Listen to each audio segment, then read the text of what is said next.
Today, we're jumping into one of the most transformative industrial processes on the entire planet, oil refining.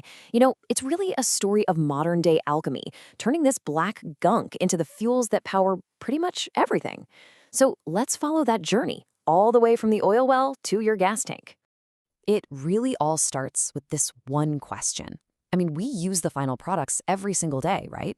But how in the world do we get from point A, this thick, dark liquid, to point B, the clear, refined fuel we pump into our cars? It might seem like magic, but it's actually an amazing feat of chemistry and engineering. So here's the deal. Crude oil, just as it comes out of the ground, is a total mess. It's this complex soup of thousands of different chemical compounds called hydrocarbons. And in its raw form, you can't do anything with it. You can't just pump it into an engine. It has to be completely broken down and then rebuilt. And that is the fundamental challenge for every refinery out there, taking that jumbled mess of molecules and systematically turning it into something valuable, something predictable. To really get this, we have to start with the absolute building blocks, hydrocarbons.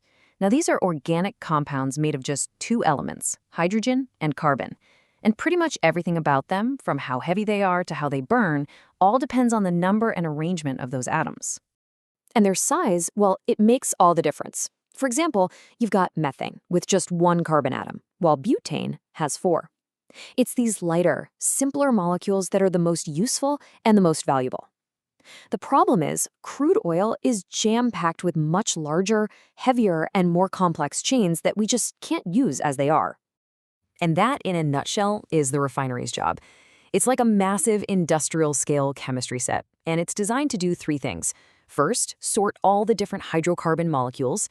Second, break down the big, clunky ones into smaller, more valuable ones. And third, purify the final products. So this entire journey begins with that first step, separation. Before you can build anything new, you've got to sort the puzzle pieces you already have, right? This quote from the U.S. Energy Information Administration just nails it. It's all about breaking crude oil down. But the key words here are selectively reconfigured. See, it's not just about taking things apart. It's about getting them ready to be put back together in a much more useful way. The main tool for this first step is distillation. And the concept is surprisingly simple and honestly kind of elegant. It all starts with heat. The crude oil gets heated in a furnace to about 350 degrees Celsius until it all turns into vapor. This hot vapor is then piped into the bottom of a really tall distillation tower. Now, as the vapor rises up the tower, it naturally starts to cool. And here's the key part. Different hydrocarbons condense back into liquid at different temperatures.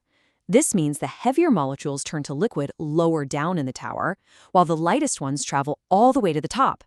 So by putting collection trays at different heights, you can separate the crude oil into different groups, or what they call fractions.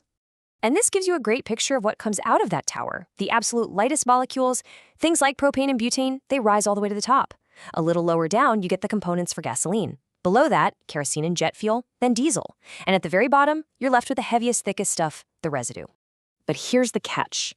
That first cut doesn't give us what we actually need, which brings us to the second, and you could argue the most important, stage in a modern refinery: conversion. And this is the core economic challenge right here. Simple distillation gives you a lot of heavy, low-value fuel oils, but not nearly enough of the high-value gasoline that the market is screaming for. If refiners just stopped here, they'd go broke pretty fast.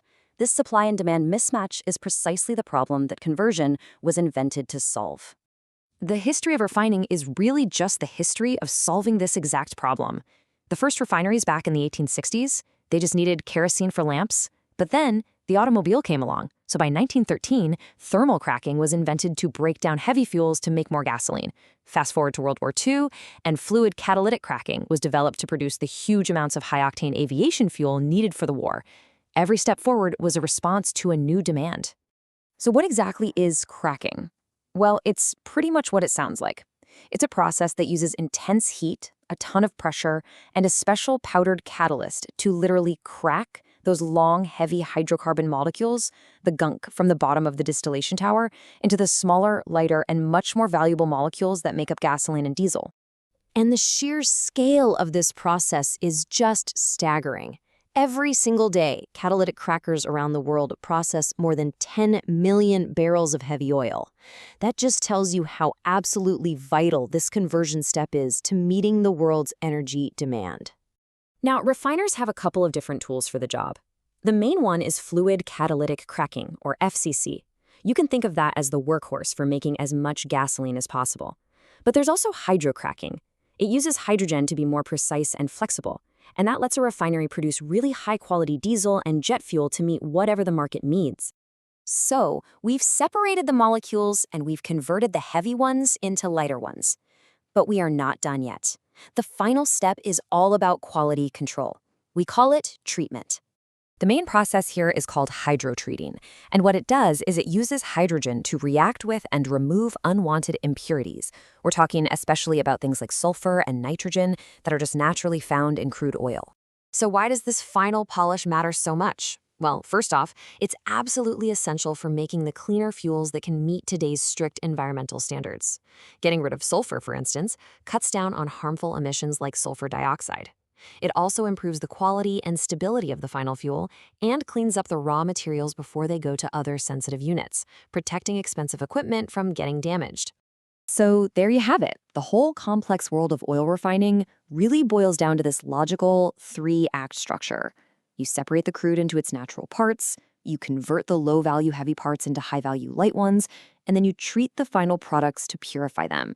Separation, conversion, treatment. And that brings us to the future.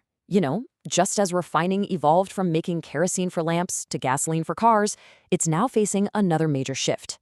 As our demands for energy and materials change all over again, the final question really is, how will this incredible, century-old science of transformation adapt for the next generation? Thanks for tuning in.